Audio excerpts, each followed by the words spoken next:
চাই যে আপনারা আমাদের মূল্যবান সময় নিয়ে আমাদের এখানে এসেছেন এবং এই প্রোগ্রামকে সাফল্যমণ্ডিত করে তোলার জন্য আমাদের সাথে যোগদান করেছেন। তো আরেকবার ধন্যবাদ জানাই আন্তরিকভাবে।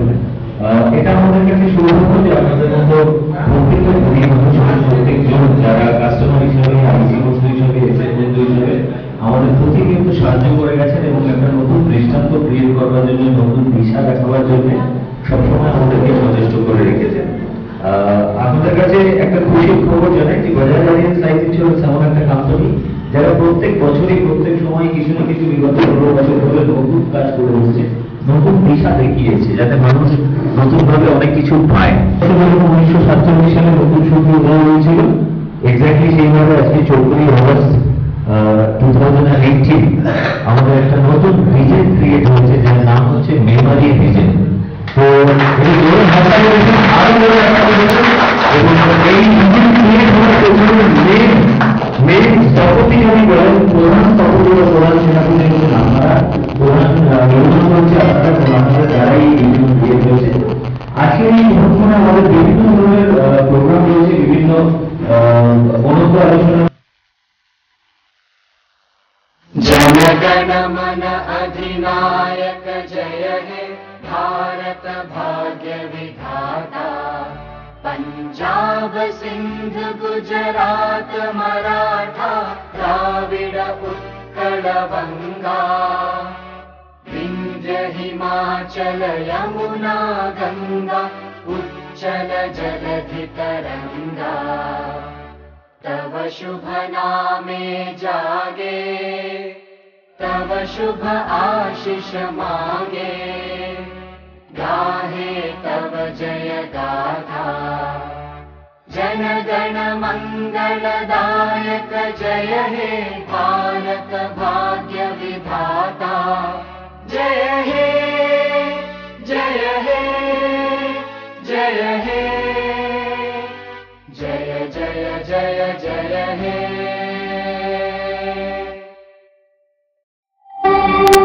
वंदे मातरम। वंदे मातरम। Thank you. ধন্যবাদ জানাই আপনাদের সবাইকে। Good morning. Good morning. Request করবো আমাদের মেমোরি রিজনের যে নবম নির্বাচিত রিজনাল হেড আছে একটু জোরে আপনাদের জন্য মিস্টার সঞ্জয় রায় এবং আমি দেখে দেবো আমাদের respected general manager of Bengal city mister Kajal আমাকে একটু জোরে আপনাদেরকে বলেছেন।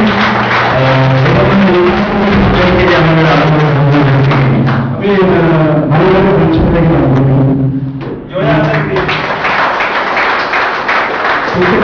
যারা সিনিয়র সেলস ম্যানেজার আছে, মানে একটা ওয়ার্ড হয়ে গেছে পরবর্তী উদাহরণ প্রসেনজিৎ বিমানী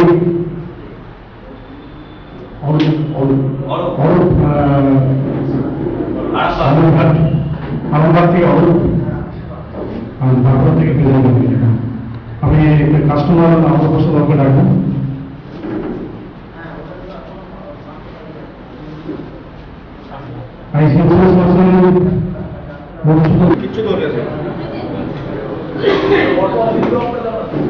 জোরে হাততালি দিয়ে দেবেন।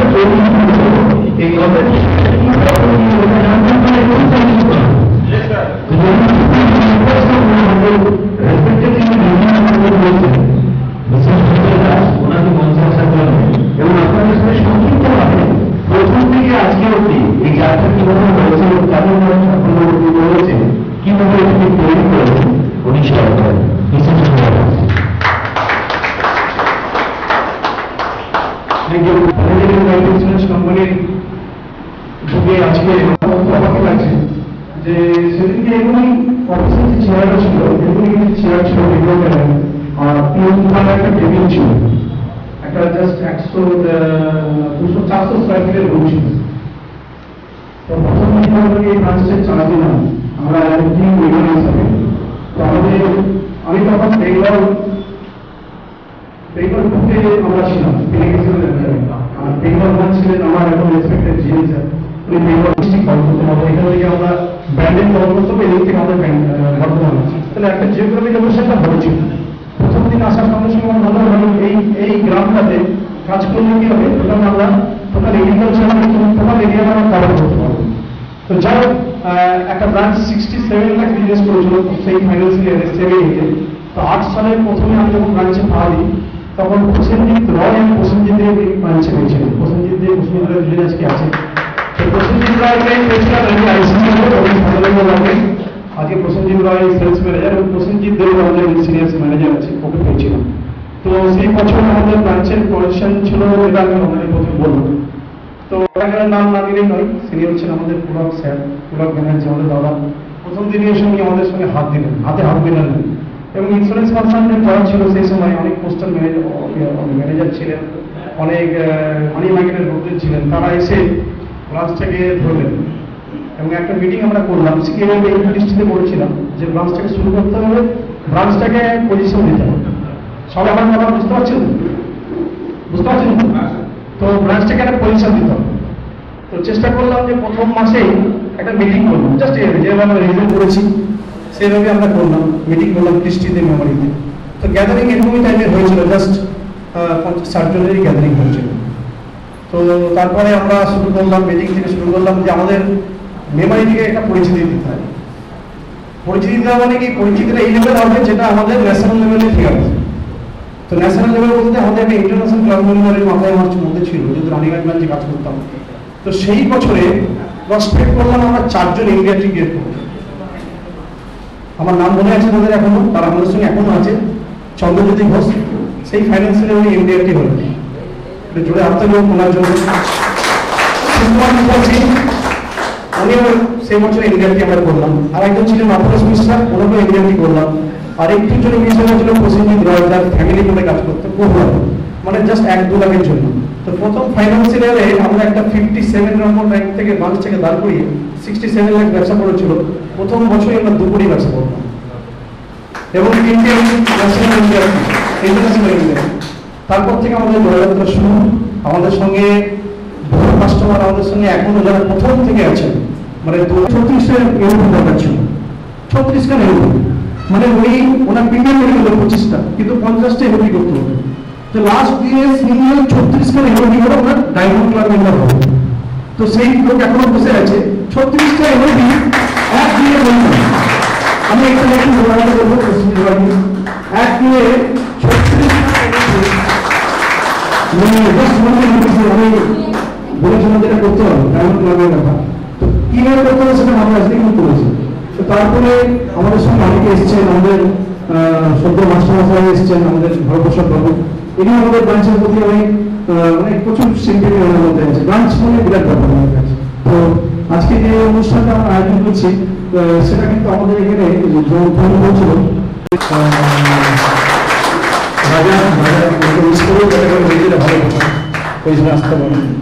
সেকেন্ড টিম আছে বাঁকুড়া ব্রাঞ্চ ম্যানেজার এখানে উপস্থিত আছেন। বাঁকুড়া ব্রাঞ্চ ম্যানেজারকে বাঁকুড়া টিমকে ওরা আগে বলি, বাঁকুড়া টিম। থার্ড হচ্ছে বোলপুর টিম, বোলপুর টিম, বোলপুর অনেক মেম্বার। রিজন শুরু হচ্ছে কিন্তু সেম মেমোরি থেকেই, একদম মেমোরি কার্ড শুরু হয়েছিল, মেমোরি রিজন কিন্তু সেভাবে শুরু হয়েছিল। অর্থাৎ আমরা কিন্তু আমাদের টিম মেমোরি।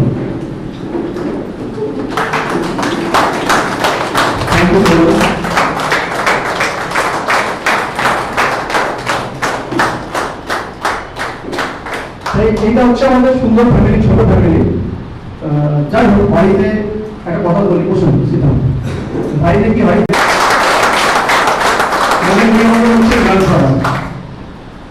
ঠিক আছে। তো আমাদের এই সকলকে নিয়ে জয়যাত্রা শুরু হলো। আজকে ইন্ডিপেন্ডেন্স ডে, মানে স্বাধীন হলাম আমরা, ব্রাঞ্চ থেকে রিজনে পরিণত হলাম। তো আমি প্রত্যেককে রিকোয়েস্ট করবো যে আপনারা বাই হার্ট করুন। আমরা আগামী দিনটা নিয়ে ভাববো। একটা জিনিস আমি বিশ্বাসী, সেটা হচ্ছে পাস্ট সবসময় ভুলে যেতে চাই পারফরমেন্সে, কিন্তু প্রেজেন্ট অ্যান্ড ফিউচার নিয়ে আপনারা ভাবুন। আপনাদের অনেক এখানে অনেক বক্তব্য অনেকে রাখবেন, আরেনার আছে আপনাদের জন্য ভালো। আমরা ব্রাঞ্চে আয়োজন করেছি, সব কিছু মিলেমিশে একটা আমরা এই যে আজকে উৎসব, রিজনের উৎসবটা আমরা আজকে পালন করবো। আর বেশি কিছু বলবো না, আমি তুহিনকে মাইকটা দেবো। থ্যাংক ইউ সবাইকে, ধন্যবাদ। প্রত্যাশা এবং কি পেয়েছেন, কি নিয়েছেন, কি আগামী দিনে চাইছেন সেটা জানবার জন্য আপনি যদি একটু কাইন্ডলি সিলেক্ট করেন। আমি প্রথমে যিনি আমাদের সঙ্গে একদম ডে ওয়ান থেকে আছে, আমি কাস্টমারকে দিয়ে শুরু করি, তো প্রভাব থেকে বলবো কিছু বক্তব্য রাখার জন্য, প্লিজ। আমি একজন এক্স ব্যাংকার, ব্যাংক অফ ইন্ডিয়াতে ছিলাম।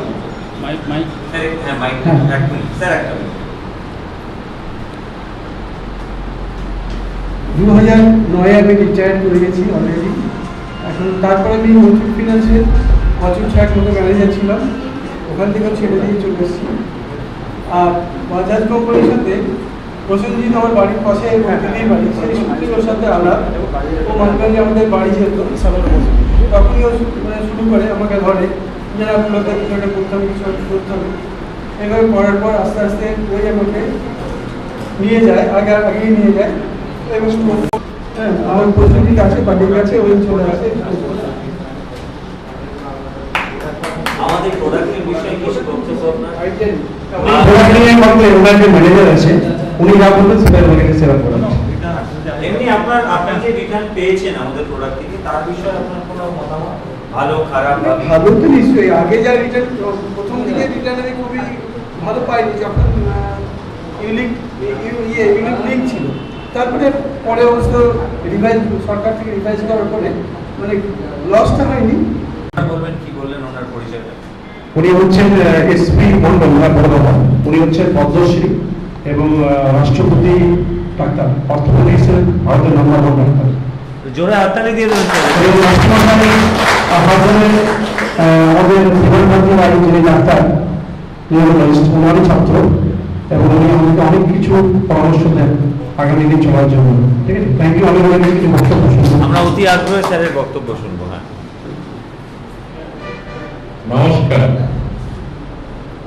আমার সামনে উপস্থিত সমস্ত স্তরে যারা বিভিন্ন এই রাজ্যের বিভিন্ন প্রান্ত থেকে এসেছেন, তাদের মূল্যবান সময়কে ব্যয় করে কিছু জানার জন্যে, কিছু শোনার জন্য, এবং তার সাথে সাথে একটা মূল্যবান একটা রিজিয়ন, যেটা মেমারি রিজিয়ন, সেই রিজিয়নটাকে আজকে উদ্বোধন করার জন্য।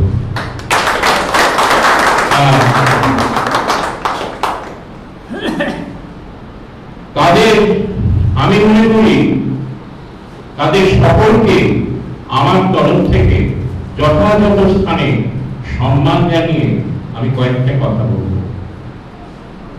একজন ভালো চাষী যেমন ভালো বীজ, ভালো মাটি, ভালো পরিবেশ পেলে সে যেমন মূল্যবান ফসল ফলায়, উন্নত মানের ফসল ফলায়, প্রচুর পরিমাণে ফসল ফলায়, আজকে মেমারি জোন, মেমারি রিজিওনালে যে পরিণত হলো, এটা আমি মনে করি মেমারি জোনের সমস্ত যারা এই মেমারি জোনের সঙ্গে যুক্ত রয়েছেন তারাও ঠিক তাই। আমি সঞ্জয় বাবুর সঙ্গে পরিচয় হয়েছে, এরকম মানুষ বিরল। আমার সামনে রয়েছেন প্রসেনজিৎকে আমি ভাইয়ের মতো দেখি, প্রসেনজিৎ, এবং এখানে আমার ছাত্ররা রয়েছে, এবং অনেকের সঙ্গে মেমারি জোনে আমার দেখা হয়।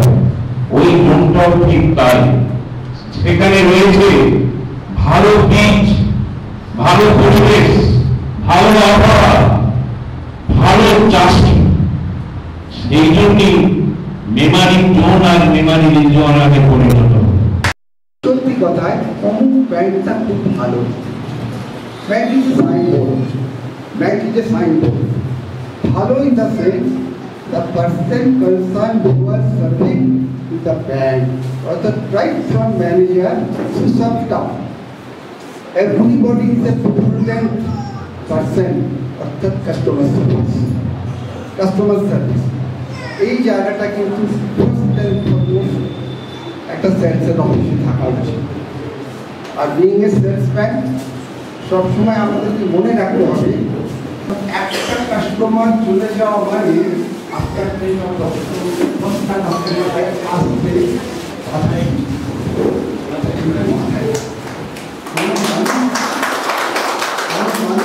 বলতে না পারে যে আয়ের চিটের পয়সা খাচ্ছি, মানুষ বলবে।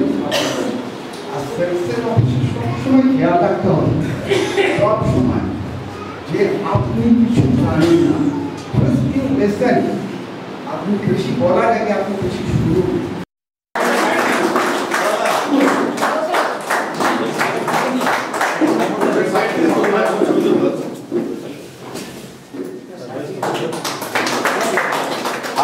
জোরে দিয়ে দিন। একটা সাধারণ এসএমসিতে করতে পারেন না। আমার একটা ক্লায়েন্টের কাছে আমি একটা পরিস্থিতিতে গেছিলাম, একটা কাপড়ের দোকান, তার গোডাউনের মধ্যে বসার জায়গা নেই, ঠিক পাটা গুটিয়ে এইভাবে বসে আমরা পলিসি তুলেছি। সেই দিনটা আমি ভুলবো না, তাই তাকে আমি আবার ধন্যবাদ জানাচ্ছি। তাই আজকে এই যে আনন্দটা আমার মনে হয় কার কতটা হচ্ছে জানি না, আমার বেশি আনন্দ হচ্ছে। এবং স্যার যে আরে বলেছেন এটা আমার বড় খুব ফেটে যাচ্ছে। আমি সত্যিই আমি আনন্দ অনুভব করছি। আজকে আগস্ট করে 2006 আগস্ট আমার জয়েন হয়েছিল, আজকে 2018 আমার 12 বছর। ঠিক আছে, মানে ওটা যেটা কথা বলেন আমি কোনোদিন দেখিনি আমার এই ইন্ডাস্ট্রিতে যে IC, SM, GM, RM DM sir এবং আমার ব্রাঞ্চ ম্যানেজার স্যার এবং আমার আইসি বন্ধুরা এবং আমার কলিগ। তো আমরা ছিলাম আগে হচ্ছে মাসে, তো দেখতে দেখতে আমারও প্রায় এই সামনের মার্চ এলে 23 মার্চ এলে আমার প্রায় 10 বছর হয়ে যাবে। তো দেখতে দেখতে কীভাবে যে 10 বছর প্রায় অতিক্রম হতে চললো সেটা আমি ঠিক এখন এই রিজিয়ন হেড তো নতুন আমাদের সময় কাজ করছেন, কিন্তু আমার ভাগ্য ভালো যে আমি যখন 3 বছর আগে জয়েন করি, জাস্ট 3 বছর কমপ্লিট হয়েছে আমার এখানে, তখন অ্যাজ এ ব্রাঞ্চ ম্যানেজার হিসেবে মেমারিকে আমরা ফলো করতাম। কারণ কি ওনার পারফরমেন্স থাকতো, তখন উনি সিএ ওর সঙ্গে মিটিং করছেন, এখানে ওখানে রাশিয়ায় ছবি পাঠাচ্ছেন, সেটা ভালো লাগতো। তো আজকে ওনাকে আমরা যখন অ্যাজ এ রিজিয়নাল হেড পেলাম, তো সেই এক্সপিরিয়েন্সটা আমরা পাবো অনেকটা বেশি, ঠিক আছে, শেয়ার করতে পারবো। মানে উনি 3বার 3টে রিজিয়নের সঙ্গে যুক্ত হলাম, আমার ভাগলাম। তো এইবার চাইবো, খুব ক্লান্ত আমরা সবাই, তো একটা জায়গাতে যেন স্টেবল হয়ে ঠিকঠাক আর 10 বছর আমরা আগিয়ে যেতে পারি। তো সেই আশা নিয়েই নতুন আরএস স্যারের সঙ্গে কথা বলে যেটা আমাদের এখন ইচ্ছা যে সবাই আমরা সেভাবে মিটিংও করছি। ডে ফার্স্ট দিন থেকে আমাদের ব্রাঞ্চ উনি গেছিলেন, তো সেদিন থেকে আমাদের একটা পরিকল্পনা আছে যে যাতে প্যান ইন্ডিয়াতে বোলপুর শুধু বলবো না, অ্যাজ এ মেমারি রিজিয়ন যেন একটা স্টার্ট করেছিলাম থেকে অ্যাজ এ ইন্স্যুরেন্স কনসালটেন্ট হিসাবে, এবং ওখান থেকে আমি 4টে প্রমোশন নিয়েছিলাম। কোনো কারণে আমি 2 বছর ছিলাম না বাজাজে। তো এখানে আমার যিনি এসছেন উনি, আমি এইখানে কাজ করার ইন্স্যুরেন্সের বাজাজে এক্সপিরিয়েন্স 2 বছর, কিন্তু আমার ইন্স্যুরেন্সে প্রায় 18 বছর চলছে। তো সেখানে আমি এই যে আজকের যে পরিবার যেটা বলছিলেন স্যার, সেই পরিবারের যে একত্রিত মিলন, যেটা আমাদের একজন রেসপেক্টেড সেলস ম্যানেজার ভাই বলছিলেন, সেটা কিন্তু আমার লাইফে প্রথম। তার জন্য in front of IC, SM, BM, RH এবং respected GM sir, this is unique. Actually relation, recruit and retention is going to insurance. Join করে কিছু করতে পারিনি, স্যারের বিশাল দায়িত্বটা, ভরসাটা আমার উপরে ছিল। আমরা যেহেতু দুজনেই স্টিল বিএম হিসাবে আছি, তো সবার সামনে প্রতিকার হয়েছে সেটা করবো। Thank you sir. জয়েন করেছি, জয়েন করার পর থেকে মেমারিকে আমার ফলো করতাম। তো আমি নিজেকে গর্বিত মনে করছি যে আমাদের সঞ্জয় স্যারকে আরএস স্যার হিসেবে পেয়েছি এবং ওনার সাথে কাজ করার সুযোগ পেয়েছি। ওনার এক্সপেকটেশন ছিল বাঁকুড়ার উপর, যে বাঁকুড়াকে করবো, কিন্তু আমি সে লেভেলে করতে পারিনি। বাট আপনাদের সবার সামনে আমি কনফার্মেশন দিচ্ছি যে বাঁকুড়া এমন কিছু করবে যেটাতে মেমারি রিজিয়ন 1 থেকে 10-এর মধ্যে আসতে পারে। মেমারি ব্রাঞ্চ ছিল কত বছর? 12 বছর ধরে মেমারি ব্রাঞ্চ ছিল, সেই ব্রাঞ্চ থেকে এত আপনারা ভালো কাজ করেছেন যে, এবং ওখানকার অর্গানাইজেশনের হেড অফিস ওখানে ইকোনমিক্যালি পোটেনশিয়াল অ্যানালাইসিস করেছে, রাইট? তো আমাদের প্ল্যান এটা, দিস ইজ জাস্ট বিগিনিং, ওকে? আরও মেজর প্ল্যান আছে, আমাদের হিউজ প্ল্যান আছে, রাইট?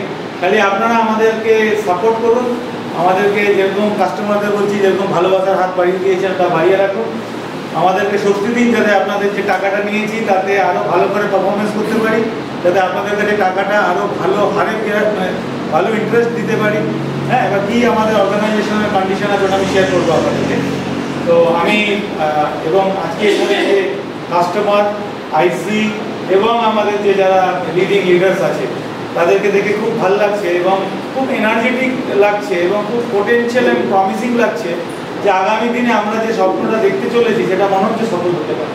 তো এরপর আমি যেটা বলতে চাই সেটা হচ্ছে মেমারি রিজনাল অফিস। আমি মেমারি সম্বন্ধে বললাম আপনাকে।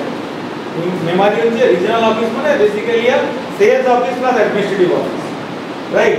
তো মেমারি থেকে আরও 5টা ব্রাঞ্চ কন্ট্রোল মেমারি নিয়ে। এবার বাকি যে ব্রাঞ্চগুলো আছে সেটা যেরকম সঞ্জয় বললেন, আপনার বোলপুর আছে, খুবই পোটেনশিয়াল জায়গা। বোলপুরের যে যারা এসছেন খুব পোটেনশিয়াল, অনেক ভালো কাজ হতে পারে। এবং বোলপুর এমন একটা জায়গা যে ওয়ার্ল্ডের সমস্ত লোক জানে বোলপুরের, রাইট? কেন জানে সেটা আপনাকে বলতে হবে না, মানে আমাদেরকে আপনাদেরকে বলতে হবে না, বিকজ সবাই আমরা বেঙ্গলের লোক, আমরা ডেলিভারি করে এসছে, কাস্টমারের সাপোর্ট পেয়ে এসেছি, রাইট? এবার আমি মুভ করে যাচ্ছি কোথায়? Balurghat. Balurghat being a district headquarter অনেক ভালো করা। বালুরঘাট কি ডিস্ট্রিক্ট হেডকোয়ার্টার তো, রাইট?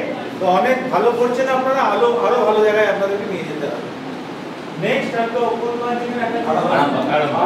আরামবাগও দেখুন আপনি, অনেকই বিজনেস, অনেক ভালো বিজনেস সেন্টার। আরামবাগে আজকে আমাদের সেলস রিসোর্স কম আছে, ওটা আমাদের বাড়াতে হবে।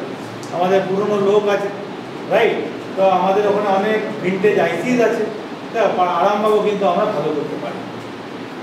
তো অ্যাজ এ রিজন যে আমাদের মানে বেস্ট মানে ভালো জায়গাগুলো আমাদের মেমারির সঙ্গে অ্যাটাচ আছে। আমাদের ভালো লিডার আছে, ভালো লোক আছে, আরও লোক আমাদেরকে বাইরে থেকে, ওপেন মার্কেট থেকে, ইন্টারনাল মার্কেট থেকে হায়ার করতে হবে, করে আমাদের আরও বড় টিম বানাতে হবে, যাতে আমাদের যে ফৌজ আছে সেই ফৌজ কিন্তু স্ট্রং করতে হবে। ইংরেজিতে একটা সিনেমা আছে, আপনারা কতজন দেখেছেন আমি জানি না, হয়তো অনেকে দেখেছেন। সিনেমাটার নাম হচ্ছে স্পার্টান, রাইট? স্পার্টানের ভার্সন আছে 1, 2, 3, ওকে? তো স্পার্টান মুভির যে থিম ছিল সেই মুভিটায় দেখাচ্ছে যে পুরো স্পার্টান হচ্ছে একটা দেশ, আর তার যে সৈন্য সংখ্যা হচ্ছে অনলি 1 লাখ, কিন্তু বড় দেশের সঙ্গে মানে যাদের ধরুন 10 লাখ, 20 লাখ, 30 লাখ সৈন্য সংখ্যা আছে, সেই সমস্ত দেশগুলোর সঙ্গে সে যুদ্ধ করে জিতে যেত, পারতো না। মানে আমার টিম অনেক ছোট আর আপনার টিম আমার থেকে 5 গুণা বড়, রাইট? কিন্তু আমার যদি এজেন্ডা হচ্ছে যাতে ইন্স্যুরেন্সের পেনিট্রেশন যাতে বাড়ানো হয়, রাইট? তার জন্য দেখবেন অনেক অর্গানাইজেশন কাজ করছে। এবারে আসি বাজাজ আলিয়ান্স লাইফ ইন্স্যুরেন্সের কথায়। মেমারি ব্রাঞ্চ 12 বছর পরে ব্রাঞ্চ রিজিওনাল অফিসে, রাইট? আর বাজাজ আলিয়ান্স ভারতবর্ষে আগস্ট মাসের 3 তারিখে 17 বছর পূর্ণ করে 18 বছরে পড়বে। তো এর জন্য একটা হাততালি হোক। 2001 সালে 3 আগস্ট বাজাজ আলিয়ান্স তাদের জার্নি ভারতবর্ষে স্টার্ট করেছিল। বাজাজ আলিয়ান্স লাইফ ইন্স্যুরেন্সের ব্যাকগ্রাউন্ড হচ্ছে a joint venture between Bajaj Finserv and Allianz AG Germany. As per IRDA guideline, এখন বর্তমানে বাজাজ ফিনসার্ভের মার্কেট এই শেয়ার হচ্ছে 74% এবং আলিয়ান্জ এজি শেয়ার পার্সেন্টেজ হচ্ছে 26%, রাইট? তো বাজাজ ফিনসার্ভ সম্বন্ধে আপনাদেরকে কিছু বলার নেই, রাইট? না, যে কোনো দোকানে যান 1 মিনিটে loan approve Bajaj Finserv, right? Bajaj ফিনসার্ভের আন্ডারে 5খানা কোম্পানি আছে। একটা হচ্ছে Bajaj Allianz life insurance, Bajaj Allianz general insurance, motor ইন্স্যুরেন্সে খুব সারা ফেলেছে, ইয়েস অর নো? থার্ড হচ্ছে বাজাজ আলিয়ান্স বাজাজ আপনার ফাইন্যান্স লিমিটেড, ফোর্থ হচ্ছে Bajaj housing finance limited, fifth হচ্ছে বাজাজ ডিরেক্ট, রাইট? সব থেকে গর্বের ব্যাপার হচ্ছে বাজাজ ফিনান্স এর কারেন্ট টার্নওভার হচ্ছে 88,000 crore, মার্কেট ক্যাপিটালাইজেশনে অ্যাক্সিস ব্যাংকের থেকেও বেশি ছাপিয়ে গেছে বাজাজ ফিনসার্ভ, রাইট। এবং এটা রিসেন্টলি পাবলিশ হয়েছে, আপনারা দেখবেন টাইমস অফ ইন্ডিয়া, সমস্ত লিডিং নিউজ পেপারে এসেছে এবং লিডিং নিউজ চ্যানেলে এসেছে, রাইট। তো আমাদের বর্তমানে বাজাজ আলিয়ান লাইফ ইন্স্যুরেন্স কি স্থিতিতে আছে, কি অবস্থায় আছে, আমরা আপনাদের কাছে রাখতে চাই। যে অর্গানাইজেশন কিভাবে পারফর্ম করছে, অর্গানাইজেশনের ফিউচার কি, কাস্টমারদের কি বক্তব্য, কি ধরনের কাস্টমার আমাদের উপর ট্রাস্ট করেছে, প্রত্যেক বছর কত কোটি কাস্টমার আমাদের উপর ট্রাস্ট রাখছে, নতুন কতজন কাস্টমার হচ্ছে, এটা আপনাদেরকে একটা ওভারভিউ দিতে চাই। তো সবথেকে বড় কথা হচ্ছে যে কোনো বিজনেসের প্রত্যেক বছর যদি গ্রোথ হয় তার মানে বিজনেসটা রান করছে ভালো, তাই না? তো আমাদের অর্গানাইজেশনে individual rated new business growth হচ্ছে 38%, which is a phenomenal performance, right? সারা ভারতবর্ষে যত লোক আমাদেরকে টাকা রেখেছে, আমাদের কাছে টাকা রেখেছে, আপনি বলছেন না সব টাকা দিয়ে দিয়েছি, আপনি বলছিলেন এরকম অনেক লোক টাকা দিয়েছে, সেই টাকাটাকে বাজাজ আলিয়ান্স ম্যানেজ করছে, কারেক্ট? সেই টাকার পরিমাণ as on 31 March 51,907, 29% new business premium growth. সবথেকে মজার কথা হচ্ছে একটা লাইফ ইন্স্যুরেন্স কোম্পানি যদি ফাইন্যান্সিয়ালি স্ট্রং না হয় তাহলে তার ভবিষ্যৎ অন্ধকার, তাই না? ফাইন্যান্সিয়ালি স্ট্রং যদি সে প্রত্যেক সময় সে প্রত্যেক এই প্যারামিটারটা যদি মেনটেন না করে তাহলে কাস্টমারের ভবিষ্যৎ বিপন্ন হতে পারে। এবং এই জায়গাটাকে ব্যালেন্সিং করার জন্য গভর্নমেন্ট অফ ইন্ডিয়া ইন্টারভেনশন করেছিল 2001 সালে।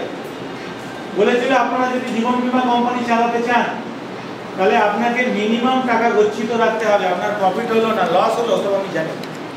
কাস্টমারের যখন টাকা প্রয়োজন, ক্লেম সেটেলমেন্টের যখন কোশ্চেন আসবে তখন যেন আপনারা টাকা দিতে পারেন, রাইট? এবং মিনিমাম 100 কোটি টাকা আপনাদেরকে জমা রাখতে হবে, ওটা বাদে। তো solvency ratio as per government of India authorised autonomy institute IRDA অনুযায়ী তার দরকার হচ্ছে 150%, 150% সলভেন্সি রেশিও দরকার। সেইখানে একমাত্র company Bajaj Allianz life insurance পুরো এন্টায়ার ইন্ডাস্ট্রিতে number 1 in terms of solvency margin.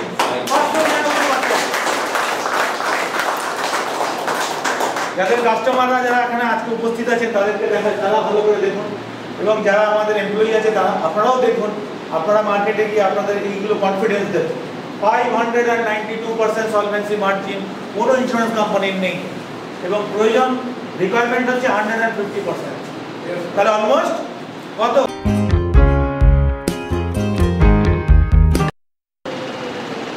Last ইয়ারে আমাদের 3,84,00,000 নিজের নামে 4টে পলিসি কিনলো, একটাই দেখা।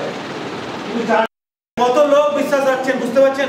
3,84,00,000 নট, এটা কিন্তু ছোট নাম্বার নয়, রাইট? নেক্সট হচ্ছে আপনাদের ভারতবর্ষের মানচিত্রে, ভারতবর্ষের মানচিত্রে আপনি যেখানে যাবেন আমাদের ব্রাঞ্চ পাবেন। একমাত্র নন bank private life insurance company যাদের 631টা লোকেশনস আছে, অর্গানাইজেশনের সঙ্গে যুক্ত আছে, যেটা নাম্বার 1 এজেন্সি চ্যানেল। এবং অর্গানাইজেশন, আমাদের অর্গানাইজেশন বিলিভ করে এজেন্সি বিজনেসে।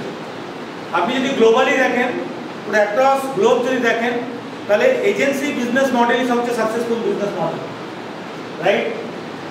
LICI ভারতবর্ষের মাদার কোম্পানির নাম কি? LIC তো আমাদের ফাদার, এজন্য LICর কাছ থেকে আমরা অনেক শিখেছি। ওকে, 1956 সাল থেকে 2001 সাল অবধি একটাই অর্গানাইজেশন ছিল ভারতবর্ষে, LICI। LICI আজকের দিনে সবথেকে সাকসেসফুল বিজনেস মডেল LICI এর 98% বিজনেস এজেন্সি থেকে আসে। আমাদের অর্গানাইজেশনে মোর দ্যান 75% বিজনেস এজেন্সি থেকে আসে। যদিও আরো অনেক অন্য চ্যানেল আছে, কি বলছি বুঝতেন? কাবা চ্যানেল আছে, ব্যাংক অ্যাসুরেন্স আছে, এক্স আছে, ওয়াই আছে, জেড আছে। কাস্টমাররা যাতে বাড়ি থেকে বসে ব্রাঞ্চে এসে যা সার্ভিস পায় সেটা যাতে বাড়িতে বসে পায়। কেমন আছে? আপনি ব্রাঞ্চে কি জন্য যান? সার্ভিসের জন্য না? তো সার্ভিসটা যদি আপনি বাড়িতে বসে পান কেমন হবে? আরো ভালো হবে, অ্যাডভান্টেজ হবে। ব্রাঞ্চে আপনি যেতে পারছেন, যাবেন, ওই দরজা। আমরা টেকনোলজির উপরে ইনভেস্ট করছি, টেকনোলজি। তাতে আমরা একটা চ্যাটবট এনেছি, তার নাম হচ্ছে বোয়িং। বোয়িং থেকে একটা কাস্টমার নিজে বসে সমস্ত ধরনের সার্ভিস বাড়ির থেকে বসে পায়। যে কোনো জীবন বীমা কোম্পানির সার্ভিস প্যারামিটার আপনি যদি দেখেন, অন্যতম প্যারামিটার হচ্ছে পলিসি সার্ভিসিং, তাই তো? তো পলিসি সার্ভিসিং মানে কারো চেঞ্জ অফ অ্যাড্রেস হচ্ছে তার জন্য আসছে, কারো নমিনি চেঞ্জ হচ্ছে তার জন্য আসছে, কারো ফান্ড ভ্যালু কত হচ্ছে সেটা জানতে আসছে, কারো আমার ট্র্যাডিশনাল পলিসি করেছি লাস্ট 2 বছর 5 বছর 10 বছরের বোনাস কত হয়েছে তার জন্য আসছে, ম্যাচুরিটির টাকা নিতে আসছে, এটাই তো পলিসি সার্ভিসিং নাকি? অথবা প্যান কার্ড আপডেট করতে আসছে, তাই না? অথবা আপনার আধার কার্ড আপডেট করতে আসছে। আমতলা ব্রাঞ্চে, মেমারি ব্রাঞ্চের পাশে সারের বাড়ি, ইচ্ছে হলো চলে যাবে কি, যার 50 কিলোমিটার দূরে বাড়ি, 14,40,000 টাকা তাহলে তার 45,000 টাকা বোনাস দেখাচ্ছে, কারণ বোনাস ফার্স্ট কোয়ার্টারে ডিক্লেয়ার হয় পুরো বছরে, রাইট? তার যে তাহলে সে 10,000 টাকা, তার প্রিমিয়াম কত দিয়েছে সে? 10,000 টাকা পেনশন নেওয়ার জন্য 1,10,000 টাকা থেকে 20,000 টাকা হবে, তো 45,000 টাকা তার অ্যাকাউন্টে অলরেডি ডিপোজিটেড, অলরেডি ট্রান্সফার করে দিয়েছে কোম্পানি। বুঝতে পারছেন কি বলছি? কত পার্সেন্ট হচ্ছে আপনি হিসাব করে, ওকে? এটা দেখাচ্ছে লাইভ। আর ইন কেস অফ ইউলিপ, যারা যাদের যারা যারা যারা যারা আপনাদের ইউলিপ কাস্টমার, বা যে কাস্টমার আজকে আমাদের কাছে উপস্থিত আছেন, যারা ইউলিপের ইনভেস্টমেন্ট করেছেন, fabulous return, mind blowing return. 24টা কোম্পানির মোর দ্যান 200 ফান্ডস আছে, আপনারা জানেন ফান্ড হয়, হ্যাঁ, equity, debt, mid cap, XYZ funds. তো এই ফান্ডগুলোকে মনিটর করে থার্ড পার্টি এজেন্সি, যে ABCD 4টে ইন্স্যুরেন্স কোম্পানি কার ফান্ড সবচেয়ে ভালো পারফর্ম করছে। ফান্ড ম্যানেজার থেকে পারফর্ম করায় চিফ ইনভেস্টমেন্ট অফিসার, CIO। তো যারা থার্ড পার্টি এজেন্সি, যারা ইন্স্যুরেন্স কোম্পানি, মিউচুয়াল ফান্ডের, সমস্ত কোম্পানির ফান্ডগুলোকে মনিটর করে কিভাবে পারফর্ম করছে, কিরকম তার কনসিস্টেন্সি, এই অন্যতম থার্ড পার্টি এজেন্সির নাম হচ্ছে মর্নিং স্টার। আপনারা গুগলে গিয়েও দেখতে পারেন। As per morning star top 10 ফান্ডসের মধ্যে, ইন্ডাস্ট্রি টপ 10 ফান্ডসের মধ্যে 4টে ফান্ড হচ্ছে বাজাজ অ্যালিয়ান্স লাইফ ইন্স্যুরেন্স।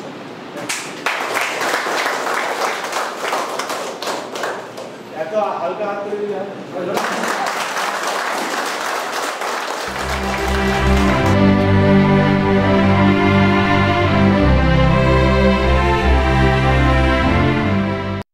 বড় মাপের মানুষরা এখানে অনেক কথা বলে গেছেন, কাস্টমাররা বলেছেন, আইসিরা বলেছেন, SMBMরা বলেছেন, যারা স্থপতি, যারা দৈনন্দিনভাবে এই কাজটাকে আগে এগিয়ে নিয়ে যাচ্ছেন তারা বলেছেন, এবং সর্বোপরি আমাদের যারা মূল্যবান কাস্টমার রয়েছেন তারা কথা বলেছেন, তারা বাজাজ অ্যালিয়ান্স সম্বন্ধে।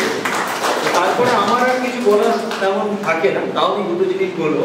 আপনাদের সবার বক্তব্যকে সাপোর্ট করবার জন্য আমি একটা ছোট্ট অডিও ভিজুয়াল দেখাতে চাই, দেখতে চান কি? ওকে, দেখুন ইন্স্যুরেন্স ব্যাপারটা দুটো ল। একটা ল হচ্ছে, প্রথম লটা কি? প্রথম লটা হচ্ছে যে প্রোডাক্টটা কি কাজে লাগছে। স্যার কি বললেন? নিড বেস প্রোডাক্ট, মানে কাস্টমারের কোন কাজে আমার প্রোডাক্টটা লাগছে, খাই না মাথায় মাখি, ঠিক আছে? আর দ্বিতীয় ল হচ্ছে কাস্টমারকে আমি পরিষেবাটা কিভাবে দিচ্ছি, কারণ আমার কাছে কোনো ফিজিক্যাল প্রোডাক্ট নেই।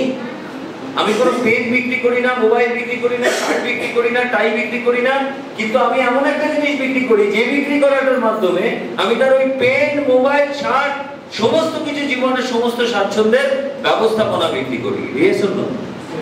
তো যখন এইটা আমি বিক্রি করি তখন কাস্টমারকে আমি দেখাই যে তার উপস্থিতিতে বা তার অনুপস্থিতিতে তার প্রিয় মানুষগুলো কিভাবে আগামী দিনে বেনিফিটেড হতে পারে এটার থেকে।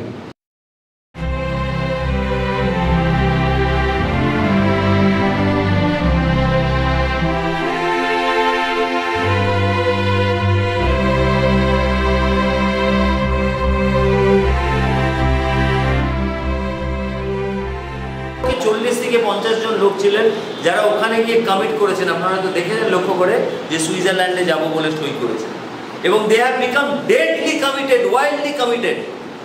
ওয়াইল্ড কমিটমেন্ট মানে যাবই যাব, রাইট? তো এই এনভায়রনমেন্টে আপনাকে কাজ করতে গেলে কিন্তু সাধারণ ইন্স্যুরেন্স এজেন্টের কাজ করলে চলবে না। আমি যদি সাধারণ ইন্স্যুরেন্স এজেন্টের কাজ করি, আমি কোন লেভেলে থাকবো? লোকাল লেভেলে থাকবো। আমাকে অসাধারণ কাজ করতে হবে। এবার প্রশ্ন হচ্ছে, অসাধারণ কাজ করা কি কঠিন? আনসার হচ্ছে নো।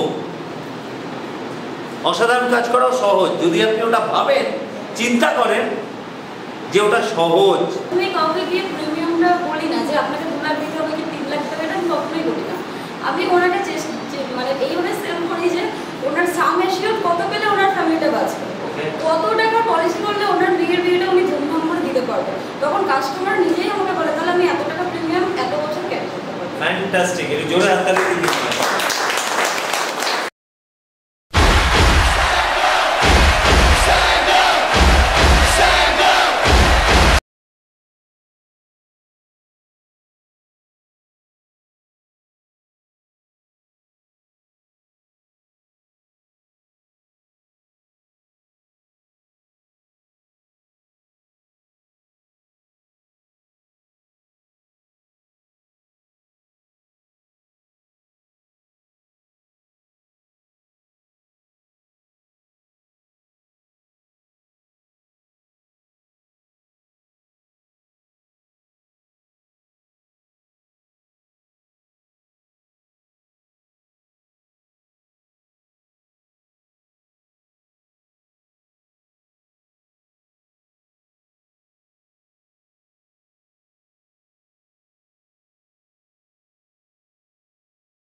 A champion.